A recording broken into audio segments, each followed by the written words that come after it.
नमस्कार, मेरे YouTube channel में आप सभी का स्वागत है। आज मैं आप सभी के लिए लेकर आई हूँ नमक पारा की रेसिपी, जो बहुत ही खस्ता बनेगी, जो एकदम जैसे हलवाई बनाते हैं बिल्कुल उसी तरीके से बनेगी, कुरकुरी और बहुत ही स्वादिष्ट बनेगी। तो चलिए हम रेसिपी शुरू करते हैं। तो नमक पारा बनाने के लिए मैंने लिया है यहाँ पर आधा किलो मैदा।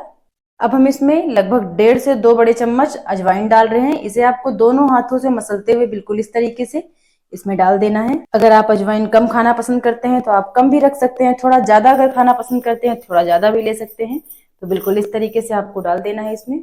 अब हम इसमें डालेंगे अपने स्वाद के हिसाब से नमक। मैं इसमें 1 चम्मच डाल रही हूँ, आप अपने टेस्ट के हिसाब से डाल लीजिएगा। अब हम इसमें आधा कप देसी घी डालेंगे मोयन डालने के लिए। 1/2 कप है ये। मठरी में देसी घी का मोयन बहुत जरूरी है, इससे गुजिया बहुत ही खस्ता बनेगी। अब हम इसमें मोयन देते हैं अपने दोनों हाथों की मदद से, इसे अच्छे से मसलते हुए पूरे मैदे में अच्छे से घी को फैला लेते हैं। इससे आपके नमक पारे बहुत ही टेस्टी बनेंगे, बहुत ही कुरकुरे बनेंगे। जैसे हलवाई के यहाँ आप लेकर आते हैं, हलवाई से दुकान से किसी लेकर आते हैं आप, बिल्कुल वैसा ही स्वाद आएगा इसमें। तो इस चीज का खास ख्याल रखिएगा आप।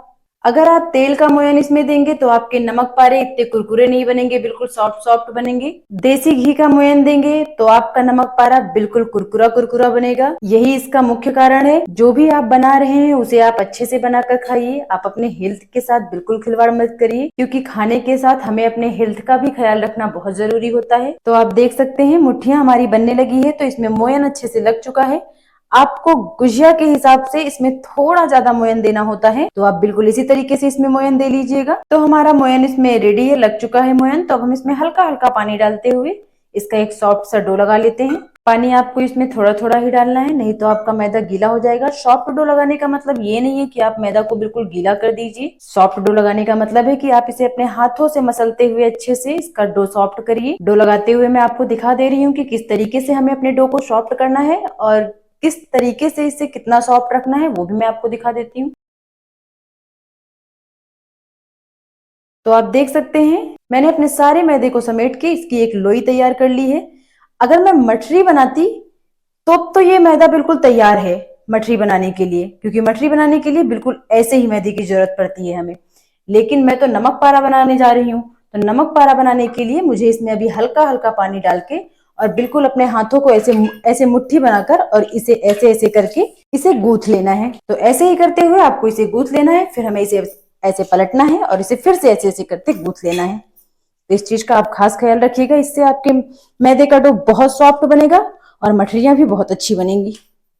अगर आपको मठरी बनानी है तो मुझे कमेंट सेक्शन में जरूर बताइएगा। मैं आपको मठरी की भी रेसिपी बताऊंगी कि मठरी में क्या ऐसा पड़ता है जो मठरी एकदम लाजवाब बनती है। फिलहाल तो अभी मैं नमक पारा बना रही हूँ, तो आप नमक पारा की रेसिपी को ध्यान से देखिएगा, इसके हर स्टेप को अच्छे से फॉलो करिएगा, कहीं कोई गड़बड़ी मत करिएगा, ताकि आप नमक पारा बिल्कुल टेस्टी बनाकर तैयार कर पाए। जैसे मैं बनाने जा रही हूँ बिल्कुल उसी तरीके से आप भी नमक पारा बनाकर रेडी कर पाएंगे, अगर मेरे हर स्टेप को आप ध्यान से देखेंगे। तो आप देख सकते हैं हमारा डो बिल्कुल रेडी है नमक पारा बनाने के लिए। मैं इसको आपको दिखा देती हूँ। बिल्कुल इस तरीके से इसका डो तैयार करना है नमक पारा बनाने के लिए। इससे आपका नमक पारा बहुत ही ज्यादा टेस्टी बन के तैयार होगा। तो आप इसी तरीके से डो तैयार कर लीजिएगा अपना नमक पारा बनाने के लिए। हमारा डो एकदम तैयार है, तो हम चलते हैं अपने अगले प्रोसेस की ओर। और एक चीज का और ध्यान रखिएगा, अगर आप मेहनत कर देंगे अपने मैदे पे थोड़ा, तो आपको मैदे को सेट होने के लिए रखने की कोई जरूरत नहीं है। लेकिन अगर आप नहीं बना पाते हैं इतना सॉफ्ट डो एक साथ, तो आप इसे थोड़ी देर के लिए सेट होने के लिए रख सकते हैं। मैंने अपना डो अच्छे से गूंथ लिया है, तो इसे सेट नहीं करना है मुझे। अब हम इसे थोड़ा सा तोड़ के इसका एक हिस्सा निकाल लेते हैं, बिल्कुल इस तरीके से। और इसे बिल्कुल इस तरीके से करते हुए यहाँ भी इसे 2 हिस्सों में बांट लेते हैं, इस तरीके से। और अब इसे ऐसे हाथों से दोनों गोला कर लेना है, जैसे आप कोई चीज गोला करते हैं लड्डू वड्डू बनाने के लिए, बिल्कुल इसी तरीके से आपको करके इसे चपटा कर लेना है। बस हो गया। इसी तरीके से आपको इसको कर लेना है और रख देना है साइड में, और दूसरे वाले को भी इसी तरीके से आपको कर लेना है। तो बस दोनों हिस्से हमारे रेडी हैं। तो आपको इसे जहां भी बेलना है, जिस चीज पर आप इसे बेल रहे हैं, वहां पर आपको थोड़ा सा सूखा मैदा डाल लेना है, बिल्कुल इस तरीके से, ताकि ये चिपके नहीं और बेलने में आपको आसानी हो। और इसे रख देना है ऐसे। तो बस अब आपको इसे बेल लेना है गोल गोल, जैसे आप रोटी बोलते हैं, लेकिन रोटी के तरीके से आपको इसे पतला नहीं करना है। अभी हम आपको दिखाते हैं। तो जितना बड़ा आप इसे बेल सकते हैं उतना बड़ा इसे बेल लीजिएगा। बस इस बात का खास ख्याल रखिएगा कि आपका ये पूरी जो आप बेल रहे हैं वो पतला ना हो पाए ज्यादा। बहुत ज्यादा इसे पतला नहीं रखना है, नहीं तो नमक पारे का आपको परफेक्ट स्वाद नहीं मिलेगा। तो इसे ना ही ज्यादा पतला करना है और ना ही बहुत ज्यादा इसे मोटा ही रखना है। तो ये बेल के बिल्कुल रेडी हो चुका है। अब मैं आपको दिखाती हूँ कि आपको इसे कितना मोटा रखना है। आप देख सकते हैं कुछ लोग रोटी भी इतनी मोटी खाते हैं, तो मैंने बिल्कुल उसी तरीके से इसे बेला है। और कुछ लोग पतली खाते हैं, मेरे घर में तो बहुत पतली रोटी खाते हैं, इसीलिए मैं आपको ये दिखा दे रही हूँ कि इसे कितना मोटा रखना है। तो आपको बस इतना ही मोटा इसे बेलना है। अब आपको इसे एक चाकू की मदद से बिल्कुल इसी तरीके से आपको इसे काट लेना है। आप देख सकते हैं मैं इसे कैसे काट रही हूँ, बिल्कुल सीधा अभी मैं इसको काट रही हूँ। तो अब आप देख सकते हैं पहले मैंने इसे बिल्कुल सीधा सीधा काटा और अब मैं इसे अपने चाकू को थोड़ा तिरछा करके बिल्कुल किनारे से इस तरीके से काट रही हूँ। जैसे आप देखते होंगे हलवाई काजू कतली काट के रखते हैं, या आप घर में बर्फी बनाते हैं तो उसे काटते हैं, बिल्कुल उसी तरीके से हमें बर्फी का ही शेप इसमें देना है। तो हम इसे इसी तरीके से काटेंगे। तो आप देख रहे हैं कि जैसे मैं इसे काट रही हूँ तो थोड़ा ये फिसल रहा है। तो आप चाहें तो एक एक जब काट रहे हैं तो आराम आराम से उसे एक एक को पकड़ते हुए आराम आराम से इसे काट सकते हैं, कोई जल्दबाजी नहीं है। और अगर आप जल्दी काट सकते हैं तो आप जल्दी जल्दी भी इसे काट सकते हैं। आप इसे फ्राई करेंगे तो इसके शेप में कोई प्रॉब्लम नहीं आएगी, इसका शेप बिल्कुल वैसे बर्फी कट में ही आएगा। तो हमारी सारी मछली भी कट गई, आप देख सकते हैं। हम आपको इसे उठाकर दिखाते हैं। तो आप देख सकते हैं इसे मैंने काजू कतली के शेप में काट के तैयार कर लिया है। हमारे सारे पीस बिल्कुल इसी तरीके से कट के तैयार हुए हैं। तो आपको भी बिल्कुल इसी तरीके से आपको काट के इसे तैयार कर लेना है। तो बस हम इसे एक प्लेट में निकाल कर अलग से रख लेते हैं, क्योंकि हमें दूसरी पूड़ी भी बेलनी है। ऐसे ही करते हुए हम अपनी सभी पूड़ियों को बेल लेंगे। तो हमने अपने सभी नमक पारा को काट के रेडी कर लिया है। तो अब हम चलते हैं इन्हें फ्राई करने के लिए। तो फ्राई करने के लिए गैस के फ्लेम को ऑन करके सबसे पहले हम उस पर कढ़ाई रख देते हैं गर्म होने के लिए। कढ़ाई हमारी गर्म हो चुकी है, तो अब हम इसमें डाल देते हैं मूंगफली का तेल। हमें डीप फ्राई करना है तो मूंगफली का तेल हमें ज्यादा ही इसमें यूज करना है। तो तेल हमारा गर्म हो चुका है। अब हम इसमें जो अपनी नमक पारा काट के रखे हैं इसे हम तेल में आराम आराम से डाल देते हैं।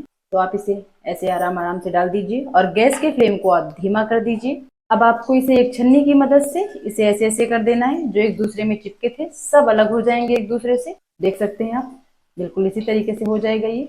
आप इसे अगर स्लो फ्लेम पे फ्राई करेंगे तो ये अंदर तक क्रिस्पी और खस्ता हो जाएगी। तो आप इसे स्लो फ्लेम पे ही फ्राई करिएगा, क्योंकि अगर ये ऊपर ऊपर से पक गया और अंदर से कच्चा ही रह गया तो ये आपके लिए नुकसानदायक भी होगा और वो टेस्ट भी नहीं आएगा जो नमक पारा में आना चाहिए। तो हमारे एक राउंड का नमक पारा फ्राई हो चुका है, आप देख सकते हैं इसे। तो हम पहले इसका तेल अच्छे से छान लेते हैं और फिर इसे एक थाली में निकाल लेते हैं।